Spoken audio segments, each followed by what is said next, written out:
to shoot the three. I was wrong. Who doesn't? Peter, no? Overall, But he was 66. but yeah, last year, it was overall his entire year, he started 32 games and shot 67% from the field. That's it. The year before he shot, that's a 66.6% career. The year before was 75%. That's a lot of 70%.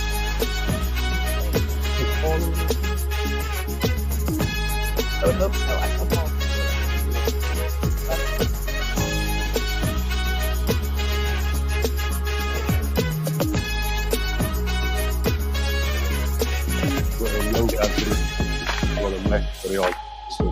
Yeah, exactly.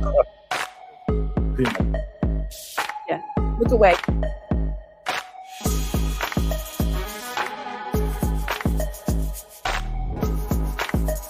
Okay. Oh, sorry. There's nothing wrong with that. Basketball players are great. Thank you for the warning.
Thank you so much for joining us. Of course, this is your first Sixers Media Day, but not your first Media Day, period. You're just telling me how excited you are. After the summer you had, ready you'd hit the ground running. I'm, just blessed and happy to be here. I cannot wait for the season to start, to be in front of the fan, to have a taste of the arena, and be over there and just be able to play my game and, get the win. Everybody see you a little bit over the summer, though, because they were rooting against you for the most part here. That's going to be a common theme, I think, going forward when you're wearing the Sixers uniform. Does that prepare you a little bit for life in the NBA? Yeah, a little bit. I mean, the NBA is different Yeah. than, than the other competition in the world. So I'm not expecting the same. I know it's going to be even more harder, and people's going to go harder than me. So, in general, I cannot wait. As a journeyman myself, I played in the NBA, went back to Europe, came back to the NBA. How do you feel about getting a second opportunity here with the Sixers coming from your first stint? Are you looking forward to the redemption? How do you feel in coming? Are you losing that as motivation? No, it's been amazing for sure. I want to thank also like the 76ers to be able to give me a second chance. I know how hard it is to be able to come back. So, in general, I'm so excited. I'm super motivated. Just also, find my place and help the team get the win. I think this is the most important thing. And, obviously we have a great team and the guys know each other. But, I'm just trying to come in here to fit and help them. You talked about playing your game, and we all got to see a little bit of it, obviously, at the Olympic stage, which is different but similar enough. What can you bring to the Sixers squad? I can knock down a couple of shots, of course, and be aggressive on the court. Also, bring a little bit of defense, but I think, overall is the energy.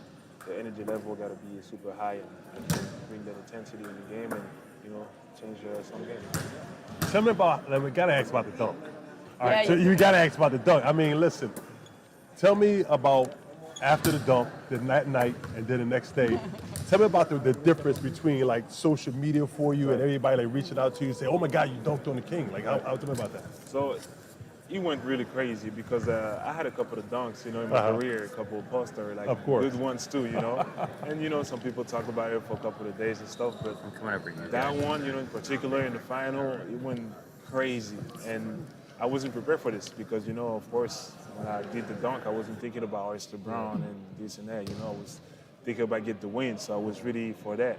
And then after the game, of course, we lost. So, the feeling was a little bit down, and then when I'm checking my social media, it went crazy. I'm talking about before the competition, I was under than 30K followers, and then out of a sudden I'm 100, and I keep getting messages by celebrities and people from everywhere, just giving me props for the competition, but also for the dunk, and I think this, of course, stayed the most.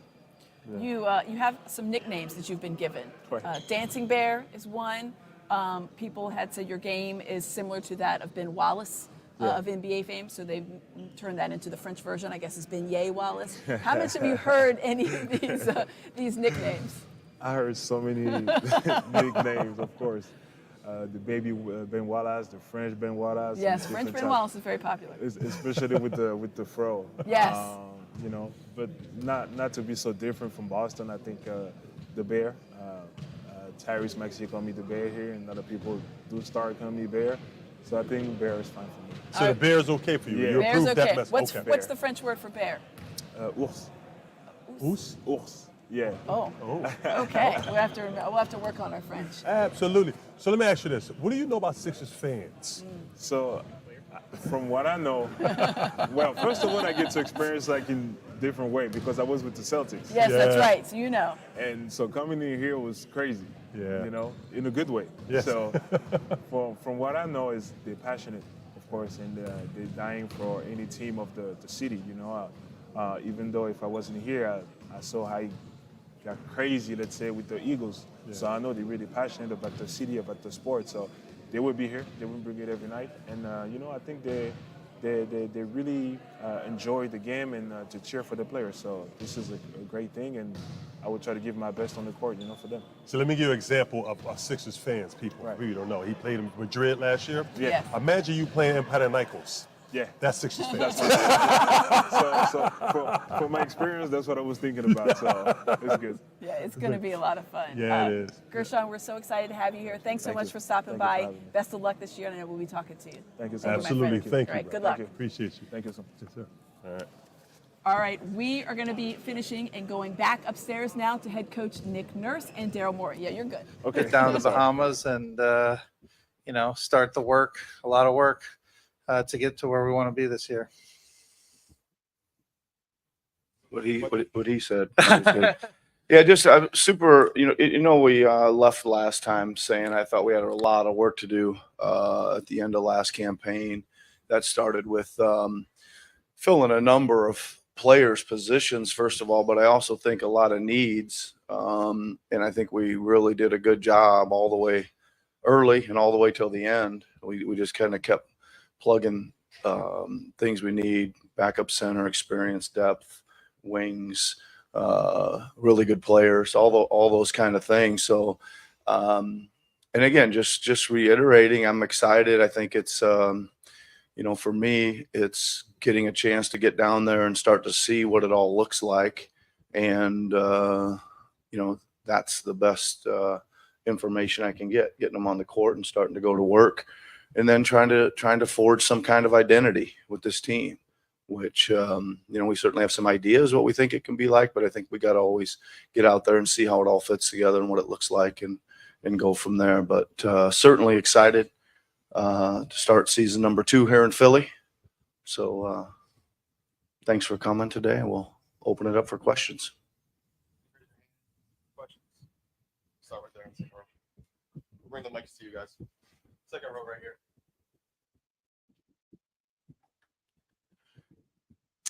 So with there's obviously a lot of optimism and the goal is the goal, but none of that matters if Joel isn't healthy for the playoffs. So I guess what is the plan for this season to make sure that you get that optimized, healthy version of Joel Embiid? Yeah, we're going to be really smart about it. Obviously, we're very focused on April, May, June.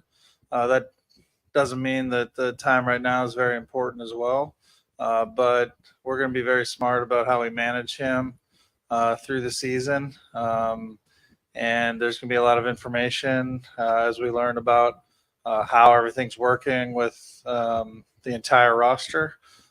Is that right? But with Joel specific. Do you want to hear what they're saying? I don't. Hey there, Amy Fadool, Marc Jackson back with you here on Sixers Media Day. We were just hearing from Nick Nurse and Daryl Morey. We will bring you them again. They're continuing to speak up there, but we wanted to break away. No offense to the coach and the general manager, but we had to talk with our friend Kelly Oubre Jr. Kelly, thanks so much for joining us and being here. You're excited, I know, to be back. I talked with you over the summer, but I remember you said something that really struck me, that you kind of fell in love with basketball here. Why is that? I mean, the game, the game is ebbs and flows, ups and downs, and I was at a down place when I, first signed here, just kind of going off of averaging 20 points, and then still being youthful, and then not getting lucrative deals that summer, when I came here. It was just like all my hard work was for what, right? But come here, have a pretty solid year, man. We go to the playoffs, haven't been to the playoffs since I was a rookie, and man, the game is just like very appreciated here, and then the way that they allow us to just be players and be the best versions of ourselves in this organization, that's the reason I fell in love with basketball again. Have anything to do with some of the teammates you're playing with here, you think? I mean, Joe makes things easier. Reese makes things a little easier. But yeah, I love my guys here, man, and also we're starting something. Yeah. So I think I would like to, see that through. Yeah. Not just as a guy who covers the Sixers along with Amy, as a Philadelphian, I'm glad you're back, man. You run us a different dynamic we had in many years. Your athleticism, the way you get downhill, the way you just finish, and the enthusiasm you play with us, like we love it here. And that's why I think one of the fan favorites here.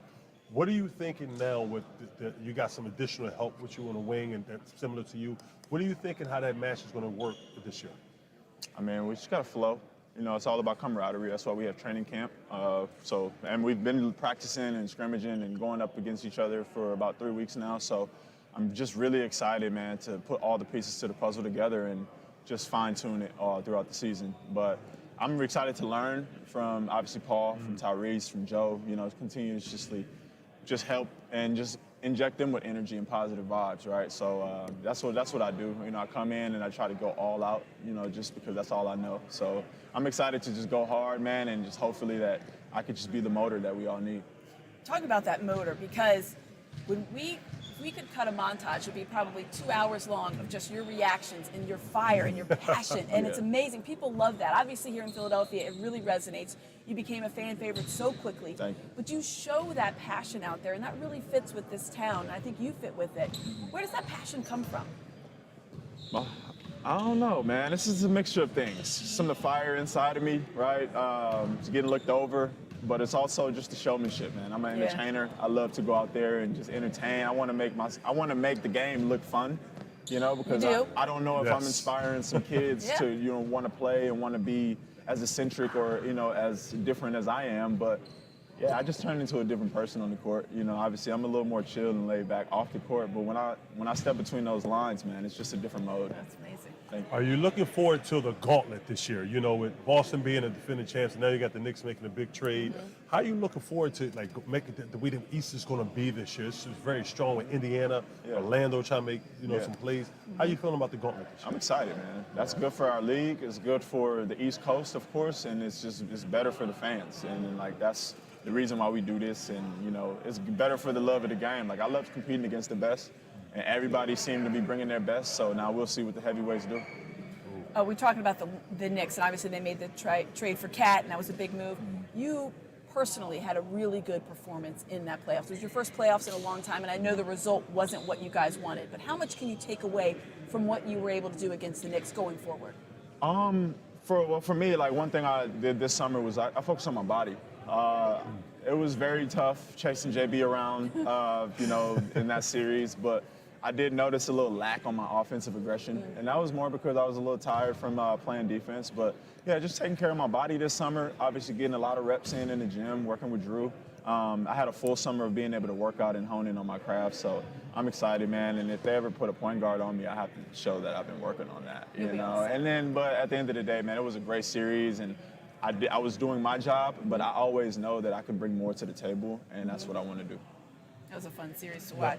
As fashion guy, I got to ask you a question. Tell me about these new Transformer Converse, bro. These things are nice. Yeah, man, these are new models for this season.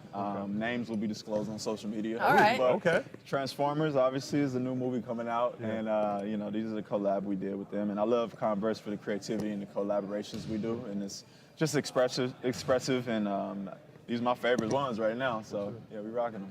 How do you balance all of the stuff that you do outside? I remember talking to you last year, and you've got a lot of different things going on, but you're still so able to lock in once it comes basketball season, whether it's music or fashion or anything else. Yeah, compartmentalizing. Yeah. Obviously, basketball is the main thing, so I keep the main thing, and everything else after my family and, the time that I spend with them. It's just I get to pick and choose. One thing, I never try to overlap it, but it's always one thing at a time. Right now, I'm loving what I'm doing, working out, going home, kicking it with my kids and my wife, and then playing my guitar. And then, but some days I might go upstairs and make some beats or something, just do something or design some clothes. But at the end of the day, I need to create. Yeah. That's just me as a person. I need to be able to create some art. I need to be able to just get my mind into a euphoric zone to where that's the world that I create, and then that manifests into my life. So. Will we get to see your daughter on post game anymore? Of course you will.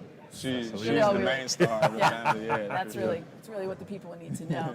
Kelly, thanks so much. I know you guys are looking forward to it. You're heading out, and you're going to be at training camp, and the season will be here before you know it. We appreciate you. I know we'll be talking to you a lot. Thank you so Good much. luck to you. All right, bro. Thanks. All right, Kelly Oubre, everybody, we're going to send you back upstairs to check back in with head coach Nick Nurse and Daryl Morey. Good idea of what you need around Joel. I think you need. I think everybody's obvious answer is always let's make sure there's a lot of shooting so there's space for him to play, and there's ways to punish teams when they send a lot of people to him. Right, I like the one he touched on, the guys to go to war with, right? Some veteran guys that know how to handle the fight, who know how to handle the pressure, have been in playoffs, those kind of things. But no, I think it's pretty much the same. Nick, you talked about addressing needs. I know you guys got backup center. You talked about Andre. But in addition to Andre, you got big in the draft and then another in free agency. I'm just curious, from those three guys, what specifically do you think you need from them this season? Well, listen, Andre's. I guess let's start with him. I want him to play to his strengths, right? and his strengths obviously are rebounding. That's the one everybody knows and that sticks out. When you play against him, he's also a pretty good roller on offense, and he's a pretty good role defender. He's got good hands. He gets a lot of deflections and things like that. He does put some pressure on the rim for us as far as screen and roll game, which is really good and needs to do. And listen, I think he's a really talented dude. I think there's more there that we can than just seeing him as a 10 defensive rebounds a game guy. I think there's more he can do. Listen, Bona's pretty good. He's lively, plays hard, great work ethic. He's a rookie. We'll see, right? I think. Hey there, Amy Fadool, Marc Jackson back with you. You've been listening to head coach Nick Nurse and, of course, Daryl Morey speak up there. But we had to break away because we've got the man, the myth, the legend. He is the biggest offseason signing for the Sixers in a really long time, maybe ever. We're going to go with Paul George on that one. Paul, thanks so much for joining us. Marc and I are excited to talk with you. I know we spoke with you over the summer after you came here, but I just want to ask you again, because now it's had time to set in and you've really had time to digest this whole move. Does it seem like this real? Because it was like not that long ago you guys were at the NBA Finals thinking like, oh yeah, maybe I'll do something. I don't really know what I'm going to do. And now you're here with the Sixers. Yeah, I'm happy that I was able to come to, such a great organization after leaving a great organization. But it felt real. I kind of had my decision made up around that finals moment. But I was good. still, You're sitting next to Joel. So. Yeah. But I was still weighing out certain options and what it would look like for me and my family on the move. But again, I felt like this was home. It felt like comfortable. It felt like family. And it was ultimately, I think, the best decision for my career. Because it's hard. I mean, you're a California guy. You were out there. You're playing in LA, and it seems like that would be the perfect move. But for you, was the reason behind it because of guys like Joel Embiid and Tyrese Maxey and Nick Nurse? Was it the East? What was maybe one of the things that you really thought that really pushes me over the edge? Yeah, I mean, I think it was, such a dominant player as Joel, and obviously Tyrese can't say rising star anymore because he's here. So it was just an opportunity that I couldn't pass up to team up with a star in Tyrese at the point, and then a big man in Joel. It was just a no-brainer. I felt for me in my career and the stage I'm in, and now playing the mentorship role for Tyrese, and Joel is a little younger than I am, so I felt like I had a lot to give from that aspect, and just the way this team was constructed. I think not a lot of people are talking about everyone else that's on this roster as well, with Reggie and Eric Gordon and Caleb Martin and KO coming back. Kyle Lowry having that veteranship here. So, I think when you look at the whole roster, it just was, an ideal pitch for me to be a part of. So, being one of, I think, the only team in the league that have 3 All-Stars, with you, Tyrese, and Joel, how do you feel the pressure and, all eyes are on you, especially when you got the Knicks that made the trade, you got Boston defending champ, you come from the West to the East. How do you feel about that pressure, knowing you in Philadelphia, who the fans can be kind of what they're going to do, what they do. Yeah. But you part of it. You've been there, done that. How you feel about that? Yeah, I mean, I feel like we dealt with a lot of pressure being in LA and having the roster that we had and being one of the front runners to have a chance to compete for a championship. So I've kind of dealt with that pressure from a winning standpoint. But I think all pressure is good pressure, especially when you have fans here that are so passionate about their team. It's one of the probably what I've heard all summer long, and since I've been here is the intensity that fans bring. But I think you want that. I think you want that pressure. It means something. It matters to the fans. And so, those moments, you understand where it's coming from. They want to win, and as players, you want to win. And so you just give them everything you have. When you're thinking about it, you said earlier at this point in your career, and it seems like you're on the sunset. You're not, obviously, in the sunset of it, but you're a 9-time All-Star. You've played for Team USA. Really, when you're thinking about it, that Larry O'Brien is what you want. Mm-hmm. When you're looking at this from the outside, and you have so many new pieces, how hard is it to get everybody up to speed and on that same path? It's a challenge. Yeah. It's a challenge, obviously. Again, I think outside of Kelly, Joel, and Tyrese, it's pretty much a new roster. Mm-hmm. I know Drum played here as well. But it's a pretty much new roster. So, it's going to be some growing pains. We got to figure each other out early. But I think, Nick Nurse is one of the best coaches in this league. He'll navigate us through this. And I think everyone is in their rightful place of, man, we just want to win. Yep. I think everybody has that mindset and has that common goal that we just want to win. So when you have those two things to start out, training camp should be a flow, and we should all be on the same page. As Philadelphia fans, and I think everybody knows your career, everybody knows your highlights, what you're about, and what the great player you are. But what are some things that Philadelphia fans don't know about Paul George that they can get to know about? I'm not sure, man. This is year 15. I mean, if you don't know too much about me now, but I'm hard worker. I think that's why this was such an attraction from a fan base standpoint, is because I know what it takes to work hard, and that's what I'm gonna bring. Hopefully, some leadership. Hopefully, veterans to the young guys. I look forward to being that veteran guy for Ricky Council. But I'm fun, man. I like to enjoy, the fans, the environment, the city. They're gonna get a lot out of me. So, again, I don't know. I got Podcast P if they want to figure out see, there you go. more about who Paul George is. And I love that podcast, and not because you're just sitting here shamelessly, but it's nice, I think, for you, and you've said this before, to have kind of that touchstone outside of basketball. And when you're in the Lions, obviously you're locked in. You've had Jared McCain on, you've had Tyrese Maxey on. How much do you enjoy having that kind of avenue to talk with these guys? It's fun. It's fun. When I first initially started out, I didn't know how it was going to go and if it was for me. Right. But as I was doing it, it was therapeutic to just talk about the game, talk about basketball. People think like, oh, it's this, a distraction. But honestly, it keeps me engaged. It keeps me locked into the season and what's going on around the league because you're talking about it, and we talked about, I've had guests on there where we talked about old games in the past and our come-ups, and it was just great to share those stories and hear their perspective of what that moment felt like for them. So if anything, it just helps me lock in more into the game and keeps me kind of activated into what's going on around the league. Who's the next Sixer you're going to get on? Hopefully Joel. I was going to say, people have been clamoring for it. But speaking of that, I got to ask, Amy touched about it, that time on national TV during the finals when Joel kind of gave the thing, he's like, damn, he put the pressure on me. How'd that kind of catch you off guard? He's like, you guys have a really good relationship. Yeah, we got a good relationship.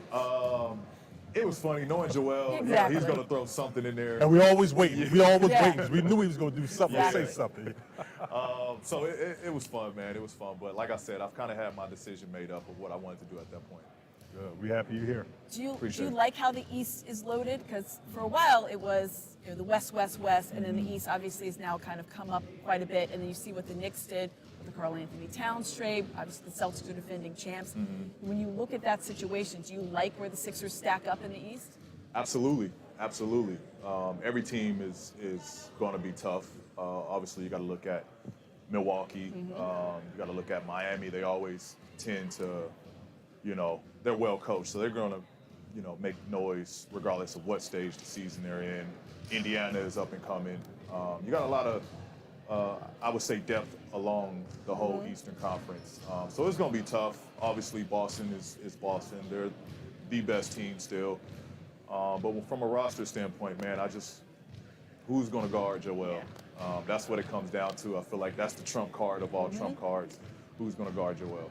And I know you said earlier one of your favorite things about, or one of the things you liked about coming here was like, listen, we just need to get this guy to the playoffs. How much is that focus during the regular season? Like, we know we have to get him to the playoffs as healthy as possible, and that is a big part that's going to fall on your shoulders. Yeah, that was the conversations for me coming here is how do we win ball games while allowing him to get his rightful rest, because that's where we need him most, right? We need him healthy when postseason starts because we see how dominant he is through the regular season. So, that's the importance of me coming here and helping Tyrese finish a year healthy as well and not putting too much pressure on him. And so it'll be a job that we all kind of have our hands full on, but the ultimate goal is keep him healthy and You know, we like our chances when Joel is 100%. He's awesome at 80%. Right? We like him at 100%. 80%, he says he can drop 70. Yeah, so exactly. scariest thing I ever saw. Yeah, so, I mean, when you look at yourself, you look at Martin, you look at Oubre, y'all long on the wing. How do you look at the potential y'all have on defense with all that length out there? Yeah, I think, man, we can get after it. We can really get after it. We can switch a ton. We can, oh, you say EG, I'm sorry. We can, yeah, me and EG played a lot, so it was always, huh? Yeah, what? But we can switch a ton. I know in Nick Nurse's defense, it's a lot of, you know, being able to be ourselves on the perimeter with guarding and forcing chaos and pressuring guys.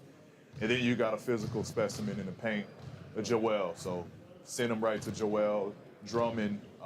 It's going to be fun. I think it allows us to really get after it and show our defensive prowess, I guess. And it's going to be like Lions, man. Like, who we all going to be fighting for that matchup, you know, between myself, Caleb, KO, man, we all want the number one option matchup from a defensive standpoint. So it's going to be fun. I'm looking forward to it. It should be a lot of great fast breaks and a lot of running gunning.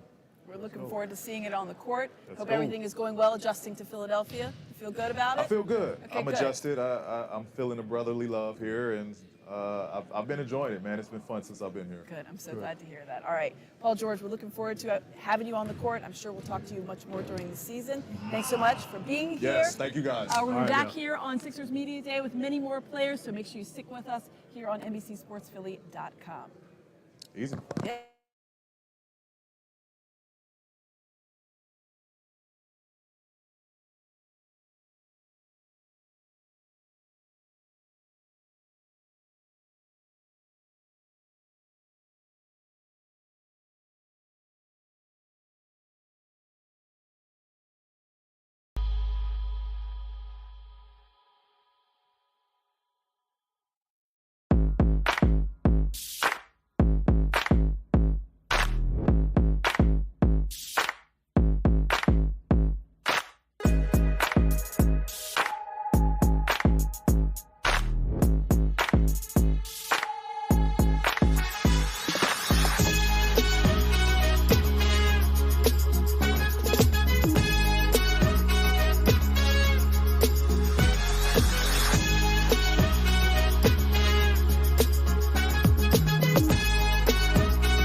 Hey there, Amy Fadool and Marc Jackson back with you, Sixers Media Day, and we have the head coach with us. I know you've heard from him a little bit, but we didn't get to ask those questions, so they were not as good as what Marc and I are going to ask, and that's how we roll here on Sixers Media Day. You guys are getting ready to go to the Bahamas. I tried to get us to go.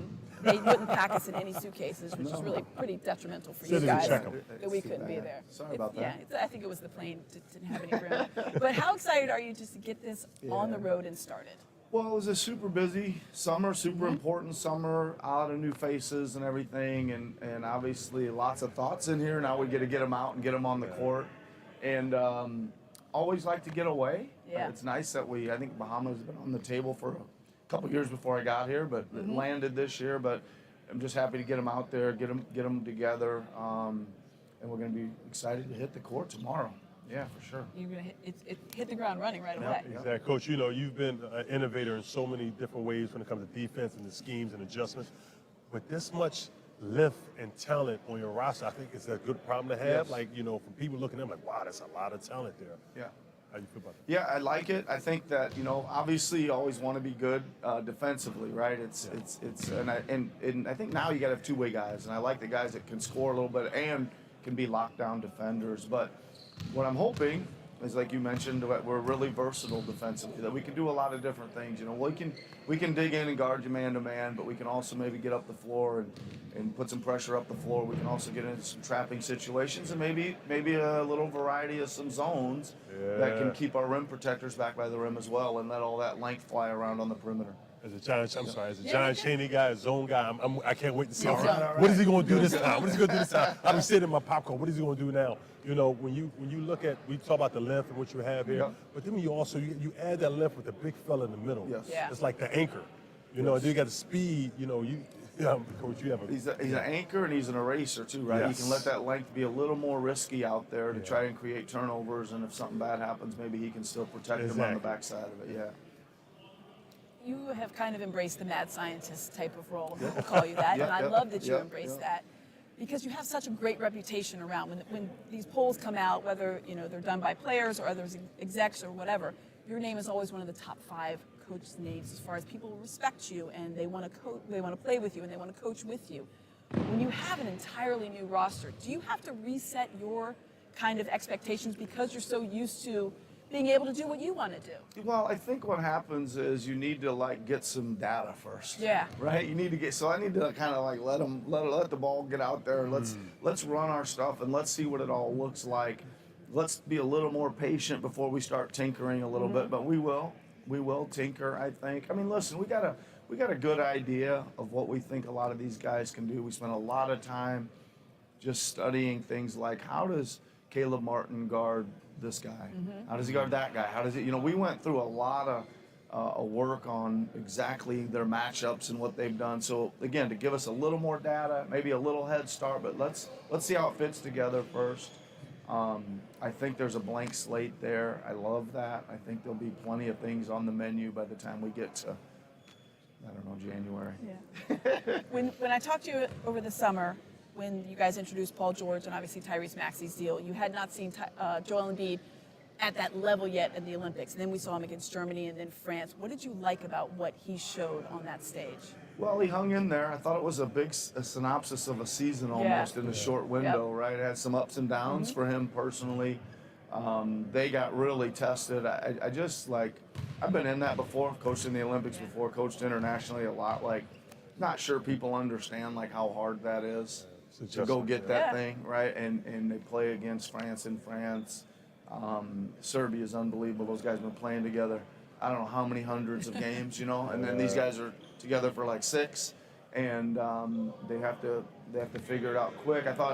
Everybody knows it, but Joel was really the difference maker in the Serbia game. Oh, yeah. And I love it, right? He got there, he had a little adversity, fought through it, performed in a huge moment, and he got his gold medal, which is great. Speaking of that, Coach, as a person who played in Europe as well as the NBA, I know it's a different kind of style of play. How do you think that benefits Joel going into this season, his first international experience on that stage? How do you think that adjustment can help him going forward this season? Well, I think a number of things. One, he's around a lot of great players and a lot of pros and a lot of MVPs and a lot of guys that won titles. That's one thing. Two, they got the gold medal, so they understand, what the importance is placed on being able to play under pressure, right? And he did that. Listen, I talked to him before going over there because, as you know, it's a lot more physical. Anything can really happen sometimes, especially with the big men. I told him, usually the 2-5 men, they let them beat the heck out of each other so much. They say, get ready for it. You would know that. Usually at some point in the game, the 2-5 square off, but everybody's waiting, expecting it. So it was good for him. I think, again, physicality, pressure, big moments, all that stuff is good. Yeah. Looking at this team, there's obviously a lot of new faces, but there's a lot of youth. Yeah. Guys coming in, wanting to find their place, wanting to make their name. Is that hard to kind of work them in because you want to give them that opportunity to see, but also you have the whole team to think about, like a guy like Jared McCain? Mm-hmm. Yeah. Listen, I think first of all, I really like those guys. I think it was a great. We had a couple draft picks, and I think we got some interesting guys. I think from Jared's standpoint, he's a spacer. He can shoot it, not afraid, quick release, deep range, but he knows how to play, man. And even though he's got that big smile on his face all the time, like he's tough, man. You're gonna that ball's on the floor loose. He's gonna come away with that thing a lot, not afraid to put it on people physically, which is a great start. So saying all that, answer your question. There's a lot of guys there. There's a lot of bodies, a lot of experiences in this position. We could probably shift around, etc. But I think he kind of fits the way we want to play. I think he's going to get a chance. I think he's going to spend some time in the G League because I believe in it. So I think it'll be a little bit of here, a little bit of there, and we'll see what happens. But I really like both him and Bona. Our draft picks so far, they've been nothing but great energy, great work ethic, and showing talent. Yeah. They're learning from some really great guys, obviously, in Tyrese Maxey out there, Joel Embiid, Paul George, and everybody. I know you're anxious to get this thing started. You guys fly out today. You hit the court tomorrow. It is a whirlwind. Coach Nurse, thanks so much. I know we'll talk to you many times during the season. We appreciate you stopping by. Thanks for having me. Good luck to you. Okay, thanks. Appreciate Thank you. All right, let's go back upstairs and check in with Joel Embiid, who's at the podium now. Yeah, he's one of the guys that I look up to as far as having an impact, not just on court, but off the court. He's done a lot of great things. He did a lot of great things, for a lot of people. So that's he was a role model of mine. So like I said, it is a sad day, Joel, can you just speak to, I guess, the excitement that you guys have this season? Comparable to years in the past, like media day, you guys were always being asked, well, how come Ben doesn't want to play? Or what's up with Ben? Well, last year, what about, James Harden? Now you guys have PG and a new roster, and everybody's talking about championship or possibly contending. Can you just speak to that? It is extremely important to go into camp, obviously, without any negativity or outside noise. Obviously, the last few years, we've had a lot of those. So I think, like I said, it's extremely important. But I think, with the team that we built this year, and it's not just about this year. I see this as a, long-term thing. Obviously, I want to finish my career here, and I just extend it. I think, at least, PG signed a 4-year deal. Who knows, if he still wants to play after. But I think we got a pretty good opportunity to, be consistent, which is something that I just talked about. And we have a lot of new guys, so, got to get everybody on the same page. It's going to take time. There might be growing pains, but I think we got guys that just fit on and off the court, and that's what you need. When it comes to team building and culture. So I'm excited to just go out there and my job. I feel like this year is to empower those guys. Especially Tyrese. I think there's another step he can take, and he's going to take it. I think the job is just out there and, just let him be, the guy. Because I know that, at some point it's when it comes down to it, he's going to come in handy. So, same thing with Paul. Some of the other guys that, that we added, Caleb, Gershon, we added a lot of guys. Feels like we have a brand new team. So. And a follow-up question, can you just speak to your health? Like in your knee, you also look like you're in pretty good shape. Did you shed some lbs, lose weight, and yes, how's your knee holding up right about now? I'm all right. Think I lost about 30, 25, 30. So I still got ways to go. Still wanna lose more. But it's a process. I think for me, and Daryl will tell you this. As soon as we lost last year, I just texted him. I was like, we gotta do whatever it takes to make sure that in the postseason I'm healthy. So this year is all about, there's no agenda, there's no all-star, there's no, all NBA, there's none of that. It's whatever it takes to, make sure that, I get to that point and, I'm ready to go because I believe, for the past, basically every single year of my career, I've been hurt in the playoffs. So I think, that's the goal. And, it's all about doing whatever it takes to get there. And, physically, I'm okay. I don't feel, like I'm not where I want to be. And I know that I got their support and they all want the same thing. So, until, I'm at that point where, they feel like I'm ready to go, I'm sure they're gonna hold me back. So I think, like I said, focus is on whatever it takes to, get to that stage and be healthy because I believe, with the guys that we have and, with what I can bring to the table, I have a pretty good chance. Hey Joe, you just kind of mentioned like the whole new roster and just everything else. I guess just from a basketball standpoint, like when you look at a guy like Caleb, Reggie, and Gershon, what they can bring to the table, I guess like what do you kind of see as you being the leader and the star of this team right now? Yeah, I mean, like I said, my job this year and what I really want to focus on is empowering these guys. And, there's, like I said, I will do it when I have to. If it means, I have to score some points at some point, then I'm going to do it. But, most of the time, like I really want to focus on, just, really let the game come to me. I think in previous years I've had to do it because we didn't have, necessarily the manpower to, just for me to kind of take that step back and,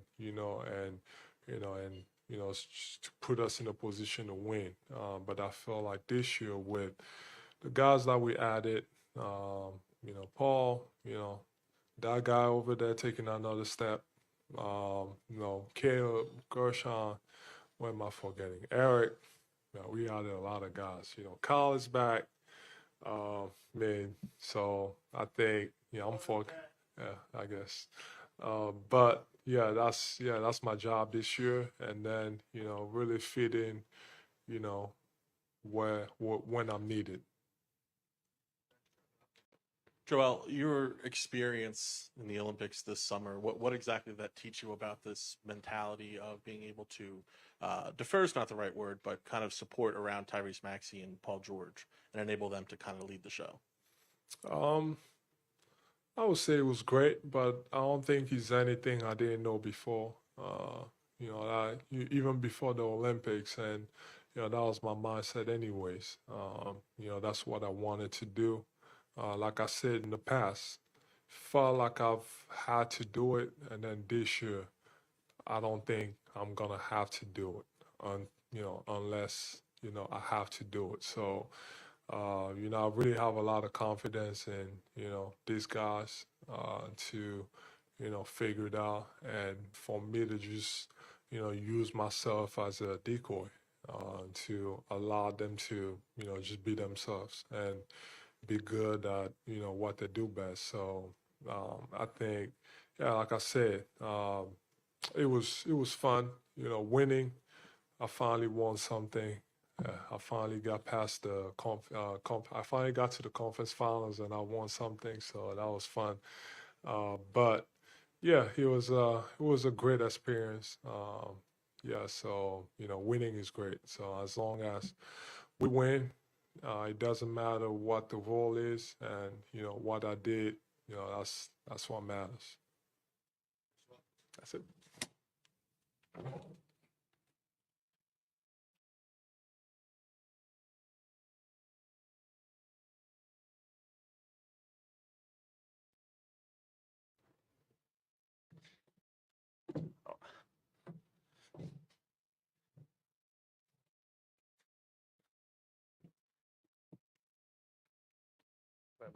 Hey, Terrence, in the back middle. Um, with this new roster in place with Paul here, how do you imagine the fit will be? Will it be seamless just because of the nature of the positions and your roles? And how do you look to the season now, considering that there are much larger things at stake? I don't think it will be seamless. I think it's going to be difficult. I mean, of course. I mean, everybody just. It's a lot of fresh faces. Got to learn the different offenses. Got to learn each other. Got to learn what each other like, where each other likes the ball, what combinations work, what combinations don't work. So once we figure all that out, I think it'll be great. But I mean, we have the right coach, the right support system, the right coaching staff that's going to go out there every single night and try to win games but still try to get the camaraderie right and step in the right direction come postseason time. So. Tyrese, forgot my question. Next. That's impossible. There you go. Go ahead, James. Thank you. I'll take over. James Jackson, WIP. We heard from Daryl Morey and your head coach about kind of the veteran guard. Hey there, Amy Fadool, Marc Jackson, back with you here at Sixers Media Day. You were just listening to Tyrese Maxey, who of course attended the greatest university in the history of the world. We're joined now by Jared McCain, who did not attend that wonderful institution, but you did go to a nice school. A nice school. The best school in the world. Oh, we got jokes about Duke, of course, for Jared McCain. But Jared, we're just giving you a little taste of what it's going to be like here in Philadelphia. That's fair. Right? This is how it is. You've been here for a bit now. Obviously, we talked to you on draft night. We've talked to you a little bit since. But has it all kind of like sunk in a little bit? A little bit. I've had some time to actually move into my place. I got a sofa, sofa, I got a bed, I got a dining table. Look at you. So You're an adult. all you need is bed. You got everything. Exactly right. Yeah. A TV. I don't got water though. I don't Oh. got no groceries. That may be kind of important. Okay. Yeah. Maybe open the fridge and put Luckily, something in we there. got a good chef here, so it's not too bad. But I'm adjusting, taking some time, just trying to be as present as possible through this hectic time. Yeah, it's kind of crazy because Yeah. you guys literally leave in a couple hours. Yep. We talked to Coach Nurse. You're on the court tomorrow. Yeah, straight to it. There's no like ramp up. It is like Nah, we're it's here. straight to How it. much are you looking forward to that though? Amazing. I can't wait to play with these people. These are some of the best players in the NBA. They've been in the league almost as long as I've been alive. So I get to learn as much as I can from him, and I'm excited to get started. Yeah, Paul George is going to take exception to that, but I think you're probably right. Even Kyle Lowry, you're 19. Yeah, exactly. You're 19. I was 1 year old. Wow. Coming here, you have a reputation of being and Coach Nick Nurse spoke about it, is an incredible floor spacer. But not just that. Everybody knows you can shoot the ball, but he says your ability, you're in the grind, you're a tough player. I think, what do you think coming in here with all this veterans leadership that's here? How can you contribute to this team, and what are you looking forward to most about learning? For sure. I mean, like I said, the knowledge that they have, I'm just trying to do as much as I can just to get on the floor, whatever it is. And if that's the little things, that's what I'm going to do. I'm a hard worker. I've always prided myself on that. So obviously, if I can space the floor when Joel, Paul, Tyrese gets doubled, I'm there. But I think just doing the little things, knowing the rotation on defense, I feel I'm a smart player. So I'm just excited to learn my role and figure this stuff out my rookie season. So you're probably going to be bouncing back and forth. I'm sure Coach and Daryl Morey have talked to you about that. Do you kind of embrace that idea of being able to at least play a little bit, even if it is at the G League at times? Of course. I mean, I came to the NBA to play, obviously. And if that's in the G League for my development, that's what it is. I just want to play. I love basketball. So I'd rather just play than be sitting on the bench. So I'm just excited to learn as much as I can, develop in the G League if I have to, but obviously learn as much as I can from the vets here. You know, when we talk about you as being, you went kind of later in the draft and people thought you were going to go similar to Maxey. You know, what do you think about pairing with him, and what can you learn from him particularly, being he went from that situation, now he's an all-star? Yeah, I think a lot of it, I mean, being a 6'2 guard, I think I'm a little taller than Maxey, but being a 6'2 guard, you got to learn how to play a certain way. Like, you can't just be out there playing and have a 7-foot wingspan and be 6'8 out there. So I got to learn the ins and outs, and I think he's perfect for it. Being able to space the floor, obviously, with his shooting. Ricky's screaming, Ricky's of course. excited. Yeah, Ricky's very excited. But yeah, just learning everything I can as a point guard and to play off the ball as well. Well, I love the Ricky Council. These are called gladiator shots, everybody, and now you know why they're called gladiator shots. But he had Tyrese Maxey, speaking of, had an interesting trajectory. Goes 21 lower. He was out of the lottery, and now he has to work his way. Couldn't get any run almost his rookie year, and then you see he goes from that to most improved player to a first-time All-Star. Can you take anything away from that? Because I know you guys have very similar work ethics. Yeah, for sure. I think obviously taking his work ethic, doing whatever I can to follow exactly what he does. But I think when you work hard, like when you have that opportunity, that's when the universe lets you just be yourself. And it lets you, all that work that you did in the dark, like it comes in the right moment when it needs to come.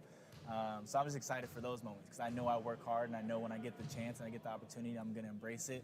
And it's going to be a great moment for myself to know that that hard work has paid off. But yeah, whatever my trajectory is, however my development in the league goes, I'm just excited for it. I joked with Coach Nurse after you selected that if you and Maxey are out there, it's the smiliest backcourt I've ever seen in my life. The happiest backcourt, guys that just love basketball and they're ready to work. You guys both get up early, really at the crack of dawn, do basketball, smile your whole way through it, go home, sleep, and do the same thing again. Exactly. Smiliest backcourt I ever did see. Of course, got to. I think being positive is the best thing you can do in life. Just live life with gratitude and joy, and you'll be set. Especially here in this town, I think people really resonate with that, and they're going to immediately take to you, I would think. What have you heard about playing for Nick Nurse that you're looking forward to find out for yourself? Yeah, I think that he knows what he's doing. Obviously, I saw one of the rankings. It was like he was like one of the top coaches in the league. But yeah, he's coached smaller guards, and I think that's perfect for me. Whether it's Kyle Lowry, obviously Maxey, Fred VanVleet, so just people who I resonate with, who I've watched film on. So if I could learn as much as I can how he coached them, and obviously get coached by him, and take it day by day. We talked with Kelly Oubre earlier, and he said one of the things that he looks forward to in this level of his career, and he's not, an old head by any stretch of the imagination, but to you, he is. But he's like, I want to show an example of one, if you work hard, you can make it, but also you don't have to always fit the mold. He's an eccentric dude, self-described. You obviously have the nails, you do TikToks, you're a little bit different what people think about when they think about an NBA player. Do you kind of embrace that role, and how fun is it to have a guy that also maybe is a little bit eccentric out there on the team? I think you have to embrace it. I mean, that's how I got here. That's who I am. I've been it since I was a kid. I've loved dancing, do whatever off the court. I think you can do both. You can have fun off the court and still work and be a worker on the court, a tough player. Obviously, people are going to have their opinions, but you just kind of have to know who you are and always embrace yourself. Yeah, I love it. And I appreciate it so much, and I think that you're going to have so much fun here. We look forward to seeing you on the court, wherever it is, and hit the ground running. Good luck to you, Jared. All right. So much. Thanks so much. That is Jared McCain. We are going to have Joel Embiid standing by momentarily, so we will bring you Joel Embiid as soon as we are done. We're going to go back upstairs and check back in with Tyrese Maxey. Against the Celtics, the Knicks, the Bucks, the Pacers, those teams. I mean, honestly, you're not going to like my answer, but we're working on ourselves. We have to focus on the 76ers. Like, we have to play for the Philadelphia 76ers. Like, that's going to be our main focus. Then we can worry about those teams, you know what I'm saying, when we match up with them. But right now, we have to get ourselves right. We have to know how we want to play. We have to know who's going to play with who, what groups look good with what groups, you know what I'm saying? Like, you can't worry about the outside competition till you know what the 76ers look like. But once we figure that out, we have a guy in Joel Embiid who is a generational talent, and whenever you have him on your team, you're shooting for the stars. You're not gonna go low. You're always gonna go high. And then you bring in guys like PG, myself here. I mean, Kelly's back, Caleb. I mean, the list goes on and on. Drum's back. Like, when you have a roster of this stature, I mean, you are trying to win. You know what I mean? So I think we stack up fine. I mean, but as soon as we get ourselves right, then we can start worrying about the other competition. Tyrese, you've played a little bit with Paul in the off season. What is he like on your side versus what you perceived of him as an opponent? Yeah, I definitely rather have him on our team than have to, switch and guard him. I really have to have a conversation with the media team for some of the clips that they posted when he got on this team, but it's okay. But nah, I mean, Paul's great. He's somebody who he can do a lot of different things. You can kind of just plug and play him too. That's the crazy part about him. Like he's been an All-Star, All-NBA player for almost a decade, I think. Hey there, Amy Fadool, Marc Jackson, back with you at Sixers Media Day. We are on the court at the Sixers practice facility. We're just listening to Tyrese Maxey. We hate to interrupt the great Tyrese Maxey, but because I've got the man, the myth, the legend next to me, he is always the man of the hour when he walks into the building. It is Joel Embiid. Joel, so good to see you. Happy end of the summer. Training camp starts tonight. Are you ready? Kinda? You hit the ground running tomorrow. You're going to be on the court. Did summer go by too fast for you? Yeah, it seems like it did because this time around, that was the first time I actually, did some playing in the summertime, which was good. I won something. So You won some things. yeah, so something pretty large. I won something, so that was fun. How was the Olympic experience for you as a whole? You know what? It was good. It wasn't as good as I expected. Yeah. Obviously, winning, helps a lot, and it was great. I made the whole experience even better. But I went in, and I was so excited about it. Maybe I had too much expectations, but it ended up being great. The group of guys that we had, Team USA, representing the country, was great. You'll get those foul calls here. FIFA doesn't. That's how I was going to ask you. I wasn't worried about that. That's going to ask you. Talk about the different style. A lot of players, because I played in Europe as well as NBA, a lot of players, it's like a hard adjustment. It takes some time, but you only had a certain amount of weeks. How was the experience playing like the rules? How different was it for you? You know what? I don't think it was different. To me, I feel like a lot of people always mention, fouls, but to me, a foul is a foul. You can't just slap someone across the arm and expect it not to be called because, the rules might be different. So, the physicality, I actually thought, it was softer. Really? I thought, we talk about flopping a lot in the NBA, but, I actually thought there was more flopping. Oh, absolutely. Which is crazy. Yeah, by the guards. And, I know the league, kind of got rid of the foul at, half court. And over there, they just do it all the time. Yep. So, and then, but, the thing that I found difficult was that I felt like, the referees, I felt like there was something against us, Americans. Yeah. Like, I remember one time, there was a call against me. I tried to talk to the ref, and then he was like, "This is not the NBA. We're in Europe." I was like, "Damn, I was just trying to have a conversation, trying to understand, what happened. Like, why was that foul called? Like, why was he called?" And then he was just like, "Yeah, this is Europe. This is not the NBA." I was like, "Okay, yeah, you got it." You signed the big contract extension. Congratulations. Thank you. Very well earned and deserved. When you think about some of the greatest Sixers of all time, guys that have their names in the rafters, none of them played for the Sixers their entire career. That was always something important for you. Yeah, Wilt, Barkley, Dr. J. They're in the pantheon of the Sixers. Your name's going to be up there, and you'll only have ever played with the Sixers. Have you thought about that? Yeah, I mean, when I first got to Philly, I've always felt I wanted to follow the Kobe path. But then again, obviously, my first 2-3 years were kind of rough, so I didn't know where I would end up. I didn't know how I would come out of, that situation. And, I came out of it, and, here I am. So, I think got a pretty good chance. Hopefully, they don't trade me. I think my mindset is on, I feel like, I've lived here, I've built a family, I got a beautiful family, and I've met a bunch of, great people, just being around Philly, and then the fan base has been amazing. Although a lot of people don't think they are, but they actually are. So just gotta understand each other. So I think I have a pretty good chance, and I hope it happens. And on top of that, I kind of, what I've been chasing this whole time, winning a championship. So, I think, I hope it happens. Tell me about this. Now, this is the first summer you coming in lately without no drama, coming to the Sixers. So now you're here and you have all these new eyes and this talent. How are you looking forward to starting training camp and getting to mesh with these new guys? I think, my focus this year is, the way I come in is I've really, I really want to empower all these guys. I think Tyrese can take another step. We haven't seen the best of him. He's such a hard worker, and I really believe he can take another step and think he can be that guy.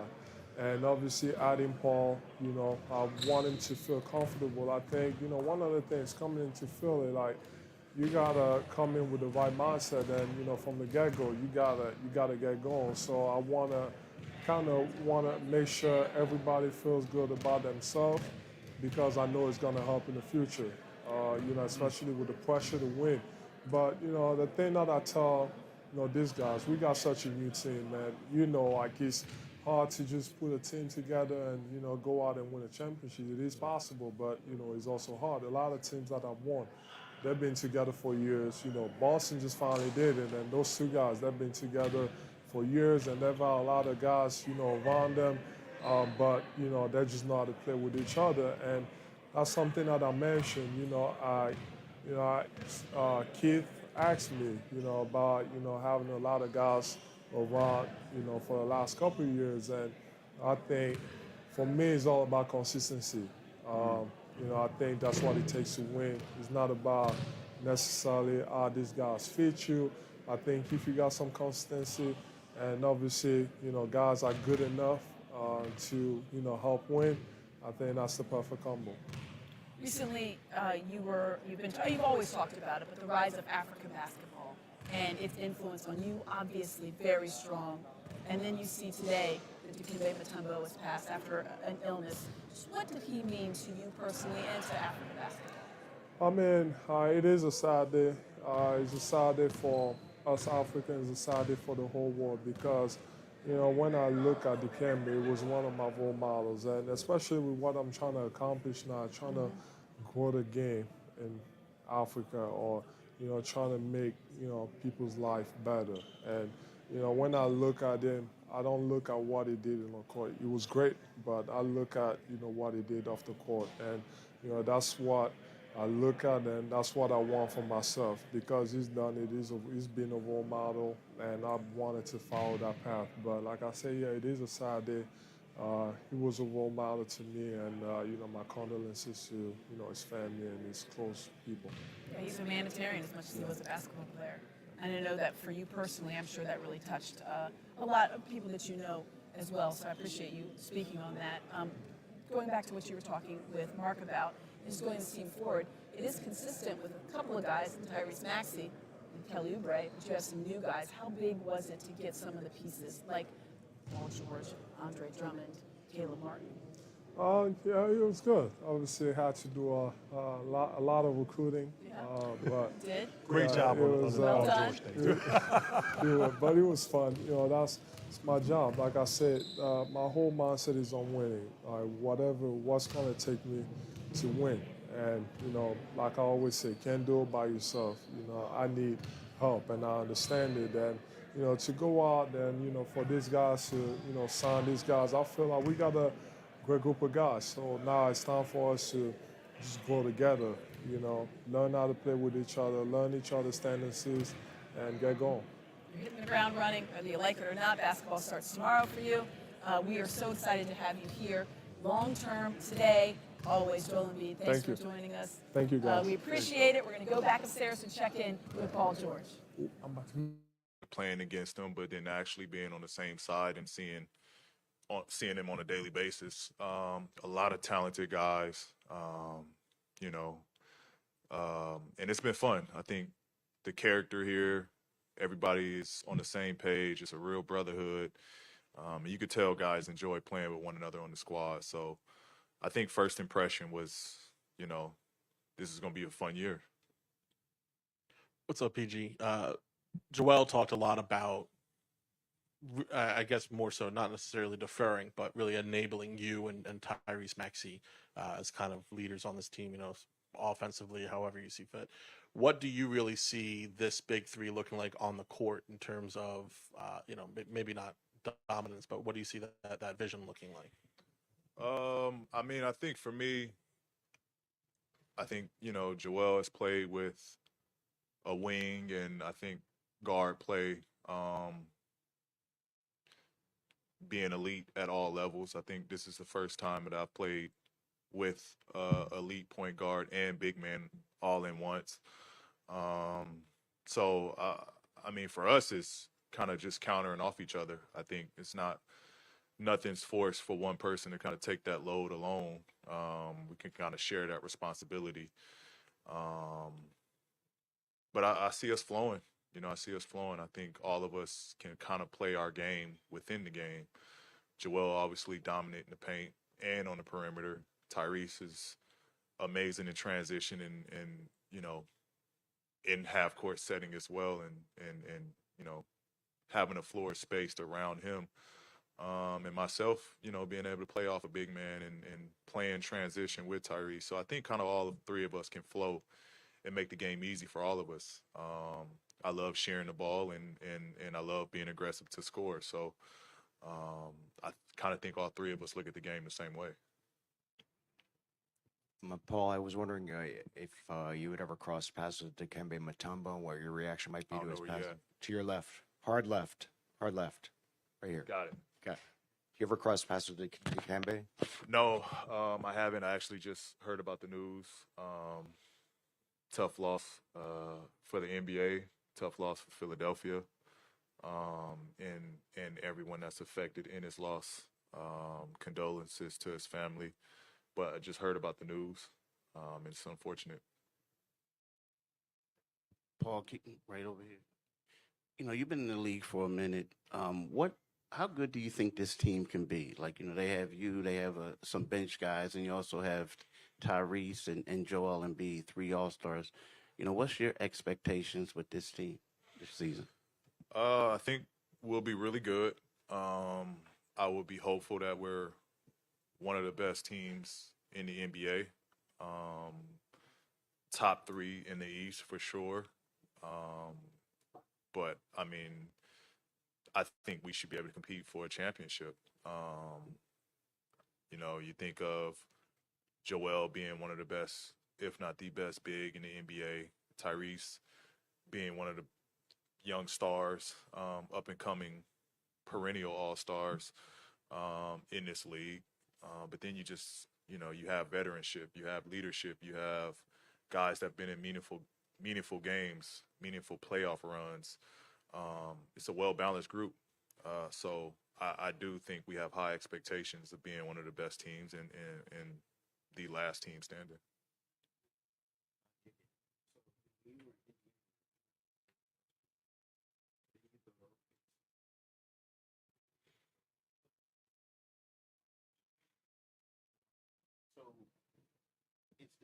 Did that help you in regards to coming here, or were you always that way, like a giving player? You know what I mean? It doesn't matter about stats because it's hard when you're the man to go somewhere else and you see somebody else getting shots and you got to do other things. Yeah, I think great question. I think it's just the nature of the game, right?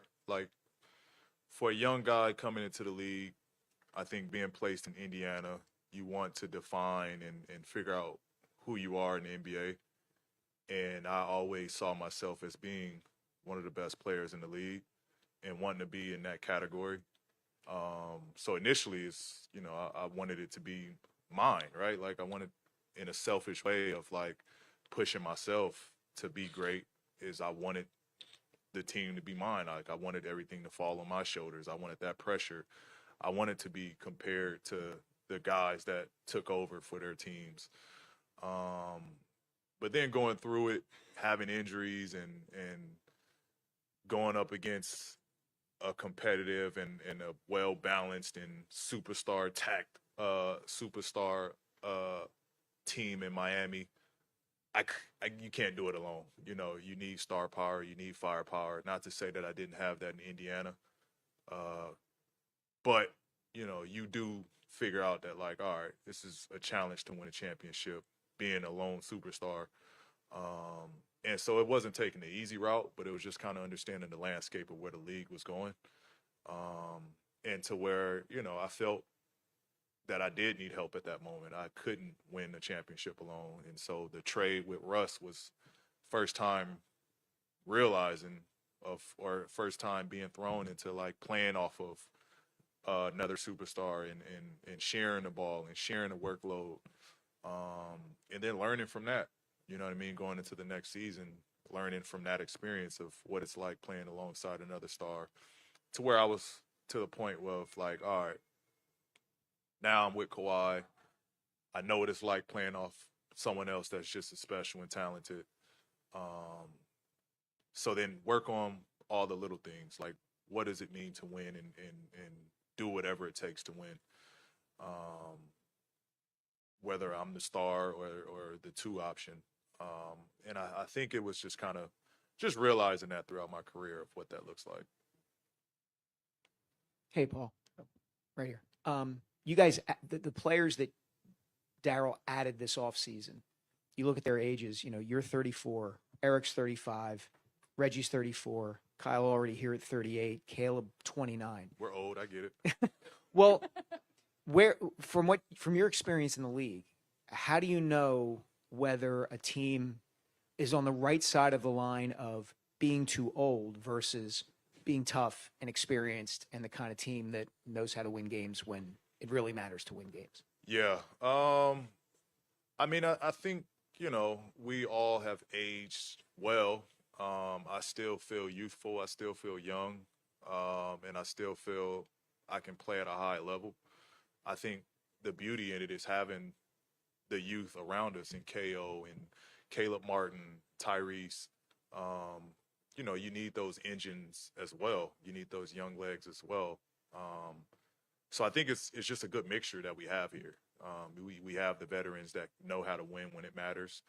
But then you have the guys that can kind of get us to that point where we can kind of put our imprint either as late in games or late in the season.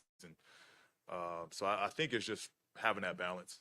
I think you can't have too many on the older spectrum, and you know, teams aren't ready to win on the younger spectrum. So I think we're kind of right in the middle of where you need to be to compete for a championship.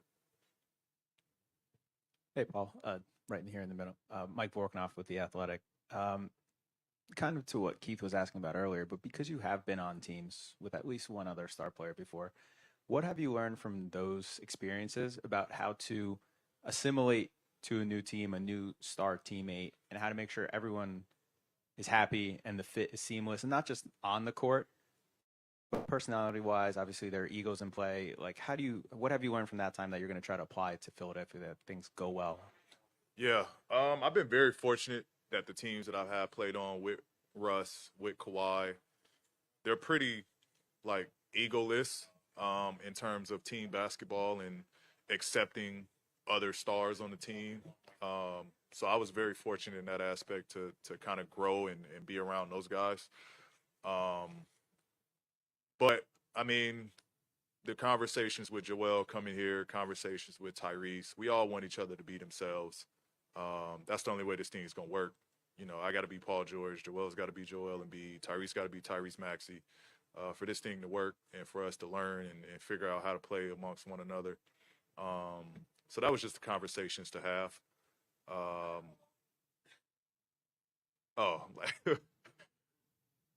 See, Uncle Reg? Oh, we got to play your notes. But, you know, for me, I've kind of never had an ego outside of my first couple years, thinking that I had to be the man from a selfish standpoint to win. But outside of that, you know, bless you. Yeah, I don't have an ego when it comes to this basketball game. You know, I know what I can do and what I'm capable of, and I can play in any system, any style, play off any player, play with any player, and it's kind of one thing that I pride myself on. Yeah, James Jackson, WIP. Paul, you've talked a little bit on your podcast and other forums about kind of the intensity and what it's like playing in the city of Philadelphia and for Sixers fans. Just wondering if you can expand on that a little bit. Your perspective as an opposing player coming here, what that was like, and how you think that's going to be like now wearing the Sixers colors, playing for this fan base and everything.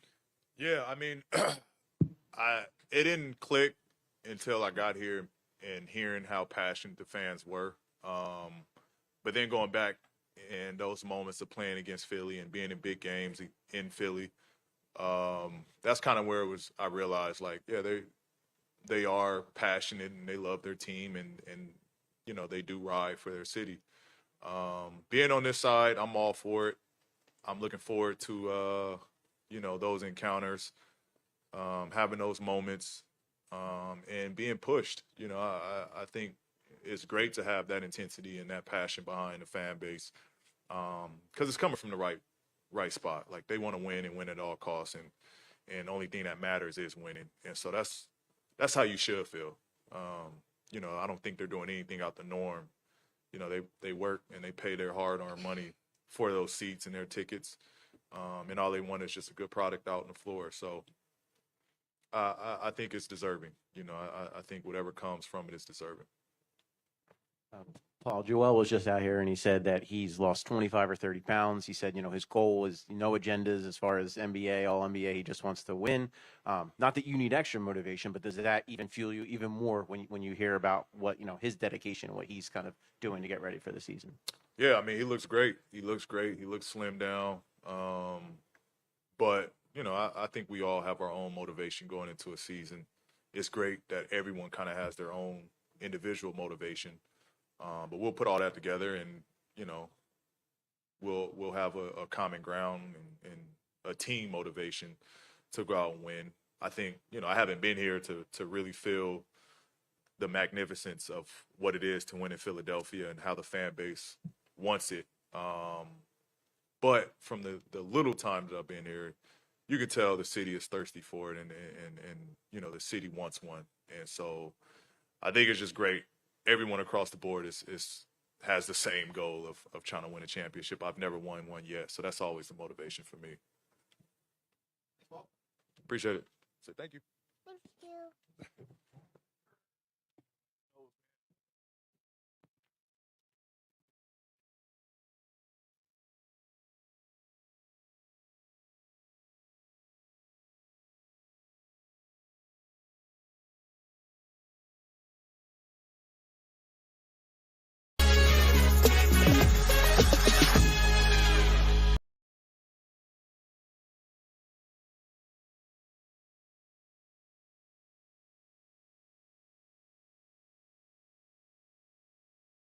What that relationship is like and how much of a role, teaming with him again played in your decision to come to Philadelphia? Yeah, it definitely played a good position. I just liked, organization wise, from the team, how talented the team was, good coaching staff, and Daryl, being able to, I could talk to and relate to. I mean, it just made this decision, a lot easier. Eric, as you've had a bit more time, right back here, Zach Shovel, Metro Philadelphia, as you've had a bit more time just to kind of get to know your teammates and get a little bit more acclimated with Philadelphia and with the team, how are you feeling heading into training camp, and what do you feel like that you can bring perhaps uniquely to this team this year? No, I definitely feel good. I mean, when I signed here, you always got to look at, before you sign whatever teams and coaches, you got to look at everything collectively. And how I felt then, same way I feel now. Feel good going into camp.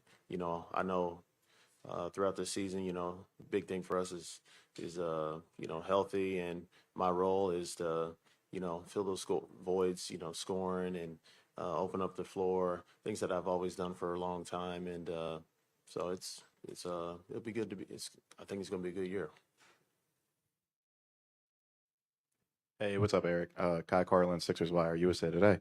You've been on a lot of good teams in the past, teams with high expectations. You're coming into another situation where there are high expectations. I guess, like for yourself, like where do you think this team can go, like this upcoming season, with all these new faces and everything else that comes with it? Well, I came here to win the championship, and that's the only goal that I have, and I think this team is capable of doing that. We do have a lot of new guys on this team, so chemistry is going to be it's going to be huge. So chemistry, health, and like I said, once.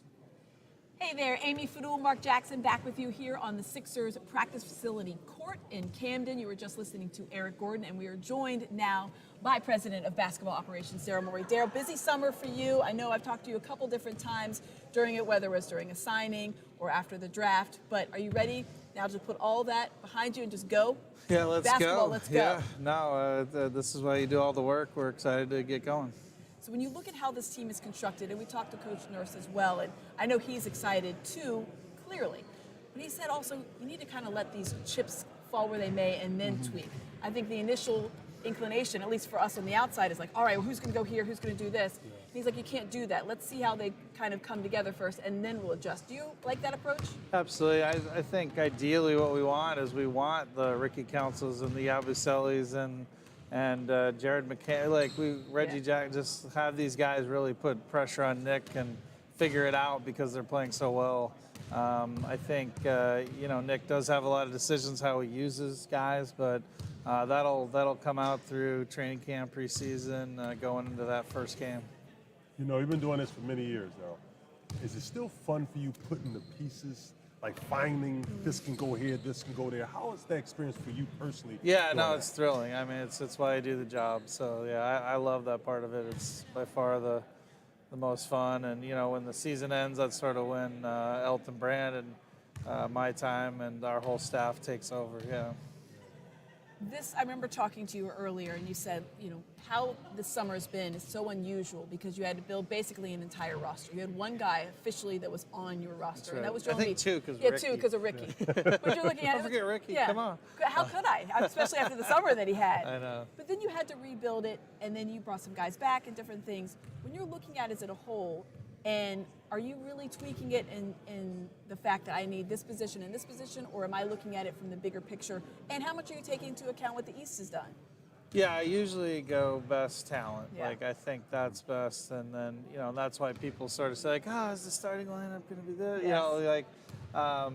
It's because I strongly believe in you want to go with better talent. Now, that doesn't mean you need to, fill in roles and things like that. But for sure, you want to go better talent. And if we see holes, we have our full contingent of draft picks. We can go address things as the year goes on. So. You had said that you were going to start the year with an open spot.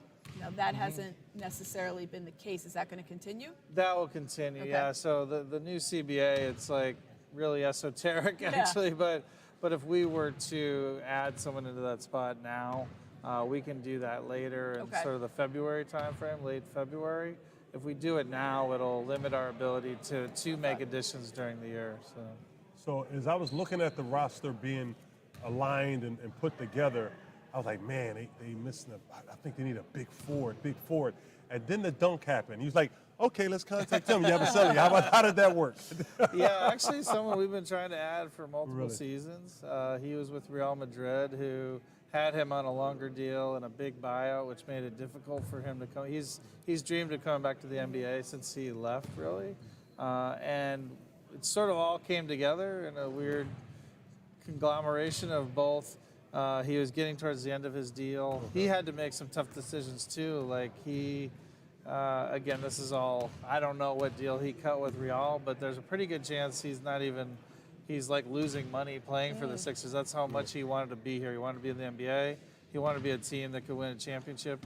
He wanted a team where he saw opportunity. He wanted a great city like Philadelphia. So all that came together for him to come over this year. The East obviously is very tough. You guys know that. You play in it. The champs are coming from the East. Celtics, everybody goes through them. But now you see what the Knicks did and the Karl Anthony Towns. And we all, as Philadelphians, have seen that battle over the years. It's gone Joel's way. And I think that's the hope that it's going to continue. But they needed that big body. They had been looking for it. They lost Isaiah Hartenstein. How much do you take into account what everybody else did when you make your chess moves? I think it's probably more as you get towards the trade deadline. Yeah. I will say Towns is a great player, so it's a really, I do think that makes the Knicks better, and because there's been some mix on that. But I would say Towns is one of the very elite guys in the league, and so it'll be some fun battles, and obviously they got the better of us. I'd love to get a rematch there and knock them out this season. How much does that fuel you, though? Because obviously you have to be very methodical in it, but you're still a basketball fan at heart. You love the Sixers squad. You want to win, so it has to fuel you a bit. Yeah, it fuels me a lot. Actually, I didn't love that trade because I felt good with how we matched up with the Knicks prior to that trade. I still feel good, but I do think they got better, and it'll be a battle. We talk about, we've mentioned on the air a lot this season about how Oubre brings such a different thing we haven't had in the Sixers uniform in a while at their wing position, but then you go out and you get more. You get Paul George, you get Caleb Martin. Talk about the size of the lift and athleticism you've added on the wing. Yeah, we also wanted guys who had been through a lot of playoff wars, like a Caleb, and then we brought Kyle Lowry back, Reggie Jackson, who's been very deep in the playoffs. So, we put a lot of pressure on Nick and his coaching staff to your point, to figure out how it's all going to work. But I feel very confident that we've got the right group to do that. When you see these rankings that come out, and there's been one that was recent about NBA coaches, and you see your coaches up there, consistently up there, that has to really make you, when you're talking about rehashing a roster, at least you have the one consistent and you know he's going to have a good coach. Yeah, I sort of knew that. We worked together. Nick's first job in the NBA was in Houston. So I just love that sort of he's getting that recognition. Obviously won the title, and I always had to admire how well he was doing from afar in Toronto. So now to have it here is great. Well, we're excited to start the season. I know you are too. They leave today, and then they hit the floor down in the Bahamas tomorrow for the start of training camp. Daryl Morey, thanks for joining us here. We appreciate you. I know we'll talk to you many times during the season. Reggie Jackson at the podium now. We're going to take you there live. Great chance at it, but like I said, we're gonna have the luck of health. We're gonna have to do it, and then we're gonna have to do our part in terms of the preparation part. So each and every day, just working, doing our best to know what coverages we're in, know what sets, know them like the back of our hand, and then as well, just getting to know each other and have some continuity. Reggie, we can see already kind of the good camaraderie you've already established with some of your new teammates. I talked to you in the summer at the Rumph Classic, right when you got picked up by the Sixers and you came right to the city. Can you talk about how you've been able to get acclimated so quickly with your new teammates, and talk about just the good team chemistry this team has and how it's compared to, past seasons that other teams you've been on? Something that we got going against us and something that we got going for us. I think that's allowed me to build relationships right now is just time. So just coming in here during the summer, putting the work in with these guys, being able to see them for those work weeks, whether it was Monday through Friday for a lot of them, Monday through Thursday for myself, and just hanging out. So just getting to chat it up, work out together, understand that we all got similar goals, and that at the end of the day, we all got the same ultimate goal. So that's made it easier. And then now, everybody's starting camp at the same time. So now. All right, welcome back to Sixers Media Day. You were just listening to Reggie Jackson, but we had to break away because we needed to bring you. Paul George called you a rising star, and he said, wait a minute, not a rising star. He's already here. He has arrived. Tyrese Maxey, fresh off a great summer, obviously a summer filled with a lot of things going on for you, that new contract, and obviously you still work hard, but how was your summer? I can't complain one bit. It was blessed, man. Did a lot of new things, had a lot of fun. Spent a lot of time with family. Got a new dog. I saw a puppy now. Got a new What dog. kind? Cane Corso, another one. Another Cane Corso. No, you got a new human. Yeah, she's fierce too. She be messing with Small Apollo. but mighty. Yeah, she messing with Apollo, but I can't complain. I'm blessed, man. Thank God every single day for it. I know I got to talk to you after you signed your extension. You had your whole family here. We talked about the Tyrese Maxey Museum and how that really kind of, I think was a real turning point for you. That's when you probably looked around and thought, all the hard work, and I know you're not done, really is starting to pay off. Right. And you have this great expression. You got a couple that you and your dad talk about, but it's about the work that you put in the darkness comes to light. Right. How much does that still fuel you? Every day. Every day. It was funny. Rico was messing with me. He was asking what times I want to work out, and I was like, come on, man, you know what time we working out? He's like, I don't know. You may have changed a little bit because of the money. I said, no, never. You know, Still better part than of the that. Breakfast Club. Yeah, you know better than that. But like for me, it's just because I have that psychological advantage, man. Like it's just like I've always been able to get up and work extremely hard and feel like, man, if I'm working this hard at this time and got 3 workouts in before 10, then hey, I know that everybody else is not doing that. So when I get on the court, I'm ready to hoop it. I have that in the back of my mind. That it fuels me. 3 workouts before 10, all just it's like the about. rest of us. You know, myself personally, I'm an advocate for youth and mental health and the well-being of youth. And I tell them a lot of times to look at you because even though you're in the business of basketball, you still have that ball is life personality. Your smile, I call it the smile and wonder. Your joy and your passion from the game. How has that built you to your love of the game that makes you put that hard work in? It's everything. I was just literally just talking about that at the last station. Like, I do this because I love it. You know what I'm saying? Like, I know it's a business. I know it's a job. I know it's, you know, what supports my life. But, like, I absolutely love coming here every single day. Like, when I walk into the facility, I told my mom, like, 2 weeks ago, like, I get excited all over again. Like, it's my first time coming back in here because, like, this is where I wanted to be. This is what I prayed for. This is what I worked extremely hard to be. This is who I wanted to be. You know what I'm saying? So, like, I'm blessed. And I'm just happy, man. I'm happy, and I try to not take anything for granted. I come out here every single day and have to get 1% better. And then when I go out there and perform, you know, I try to perform at the highest level that I possibly can every single night. Just because, one, this organization believed in me to bring me here when our draft night, and then now to come back here again. So I want to go out there and put out my best performance for them and try to help us win as many games as possible.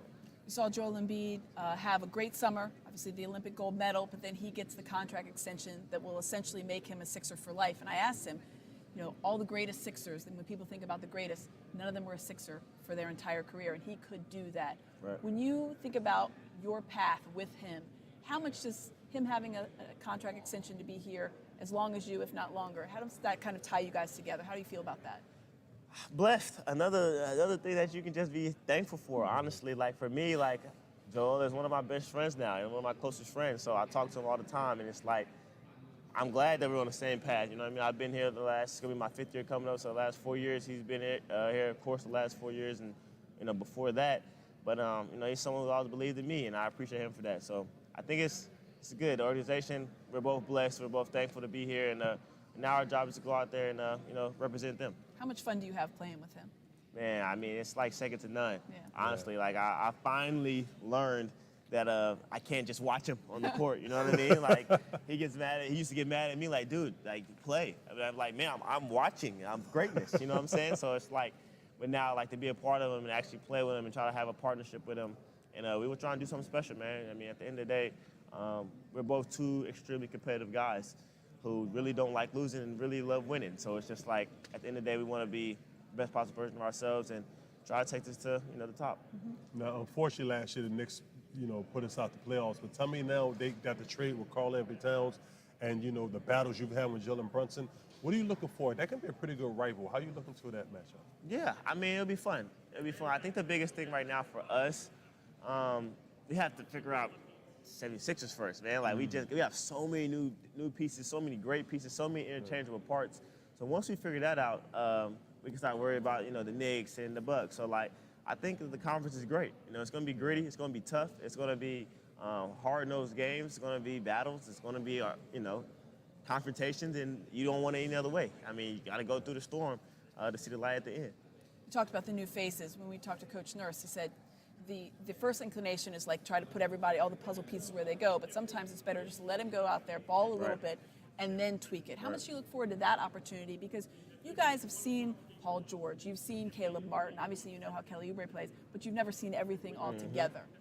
I think Nurse he's a mastermind at these things. They call him the mad scientist. Yeah, he's a mastermind at these things. So he knows. I was telling him, I think the other day, I was like, man, you just know things that other people don't. It's crazy. But he's right. I mean, sometimes you got to roll the ball out there, hoop, and see how how it falls together. And then once that happens, then we can start worrying about everything else. And like he says, a lot of interchangeable parts. We can do a lot of different things and play a lot of different ways. And that's a blessing. I think the front office did an amazing job this offseason. And now it's our turn to go out there and make it work. You're still so young in the NBA. Yeah. And in life. But then you see a guy like Jared McCain who wants to emulate you and be like you. Does that kind of, one, make you feel old? Yes. And two, do you like it? Yes, it makes me feel old. You're like, I'm not old enough to be your mentor. Listen, he came in and was talking about OG and vet. I said, no. No, First no. of all, I'm not doing that. I am 23 years old. You're going to call me Reese. But I just, you know, it means a lot to me, man. I feel like I've done trying to do the best job I could possibly do as far as, like, just setting an example.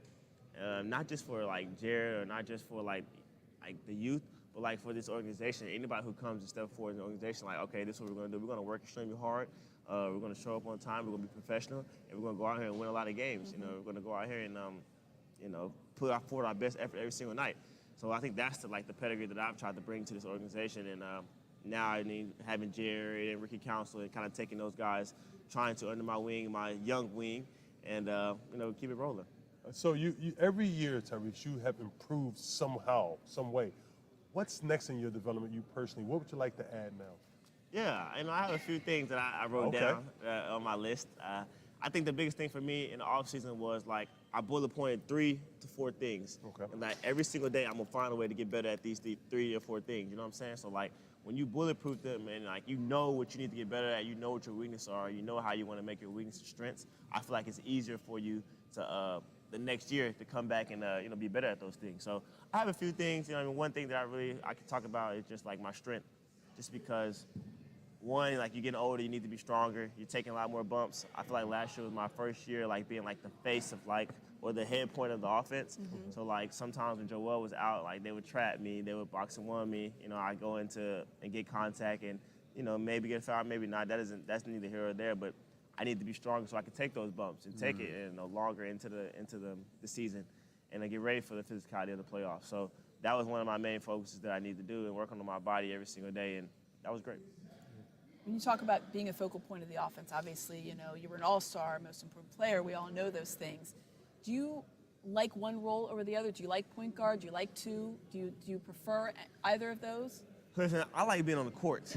Check. So I like to play. You know what I mean? Like when James was here, they said, listen, you're going to play out the ball? Cool. I just want to play. I want to help this team win.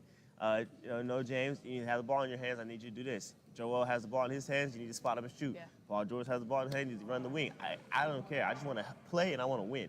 So, but now I realized, like, you know, having the ball in my hands, I need to be able to make plays for others. I need to make sure, you know, being the point guard of this team, I have to get guys in the right spot. I have to get guys the ball where they want to be. So I need to know all those different things. You know what I'm saying? So, like, I've watched a lot of film every single day. Like, I'm sitting on my couch from 7 to at least 1 a.m. in the morning watching basketball, like all the games. It's like I'm learning from different players every single night. You know what I'm saying? That's one of my biggest things that I think I've grown, you know, in the past 3-4 years is like the film and the mind part of the game. So I did a lot of different things as far as the summers. Like I brought in a lot of people, like my friends and the homies and different people, and I kind of just put guys in the right spots. Like, listen, this is how we're gonna play. We're gonna play 5-on-5 or 4-on-4. I'm not gonna shoot. I'm just gonna like try to get guys in the right spot, talk guys through things, and you know, facilitate the ball to get guys to score in the right place. So that is something that I really worked on again this summer as well. How can you like marry those two, being the facilitator, but also a guy that, you know, can drop 25, 26, 40? Right. For me, you just gotta find the balance. Yeah. You gotta find the balance, especially with the team now. We have a lot of different weapons. We have a lot of different guys who can score the ball. We have a lot of different guys who can defend. A lot of different guys who do a lot of different things. So it's kind of like any given night. You know what I mean? I think that's how it's going to end up being this year. Like any given night, we know Joel can get 40 probably every night. But some nights, you know what I'm saying, he'll probably have 25 and 10 assists. You know what I'm saying? Like the greats are able to do those different things. And they're able to, like, whoever you put with them, they're able to plug and play. So I think that's what I'm going to try to do this season. Before we let you go, when you saw Josh Hart hit the free throw and then you hit that shot, and then of course you had the little moment with John Stewart, how much does things like that in that series of the Knicks fuel you going forward? Yeah, I owed my teammates that shot just because like a couple plays before I missed a couple free throws, I had a turnover, and I just remember sitting on the bench, like I don't remember when it was, I think maybe down 6. I just remember KJ Martin telling me like, dude, like you very seldom turn the ball over, like relax, go out there and make a big play, like you always do this, so like don't be too hard on yourself. So like I appreciate him for that, but it's just like, man, like I live for these moments. I live for like, I know it's maybe a cliche, but I live for the bright lights. Like I just live for that. I work so hard when nobody's watching Then when it's time to perform, of course you have nerves or whatever, but I live for that. I get excited for those moments, and I want to be able to go out there and perform and win those games. So It's called being a red light player. When that red light goes on, it's time to hoop. You're ready to It's roll. time to hoop. Yeah. All right, Tyrese Maxey, thanks as always. I know you guys are leaving in a couple hours. You're hitting the court tomorrow to start training camp, and we'll talk to you many times during the season. Thank We y'all. appreciate you, Y'all are the Tyrese. best. Appreciate you. All right, we are going to send it back up to Andre Drummond, who is at the podium. Off the bench and then having a familiar You're point official guard side. to play alongside, it's going to be very dangerous in that pick and roll. To that point, Andre, there's a lot of moving pieces with this team, and you have a lot of experience with Reggie, and then you've been here before with Tyrese. How can you help that chemistry grow with a lot of new players on this team? Yeah, I've built a relationship with Tyrese when he first got here, in my first year here. Just to see his growth as a player has been incredible. He's taken that leap from the day he became the starting point guard to present day. He's only gotten better. So to watch his growth and see him be rewarded for that has been amazing, and I'm happy to be back here. All right, thanks, Rob. Thanks, guys. Jeff.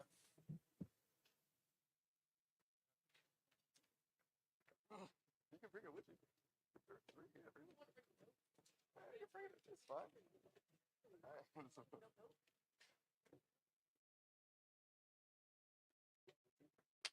All right. You did a cool.